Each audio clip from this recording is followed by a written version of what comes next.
সাবেক সভাপতি রশিদ আলোর মৃত্যুতে মেহেরপুর প্রেসক্লাবে শোকসভা ও কফিনে পুষ্পমাল্য অর্পণ করেন।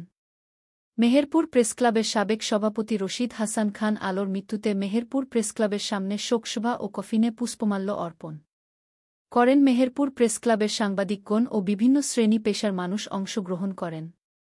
মঙ্গলবার সকালে মেহেরপুর প্রেসক্লাবের সাবেক সভাপতি রশিদ হাসান খান আলোর মৃত্যুতে মেহেরপুর প্রেসক্লাবের সামনে জেলায় কর্মরত সাংবাদিকরা শোক সভা ও জানাজায় অংশগ্রহণ করে।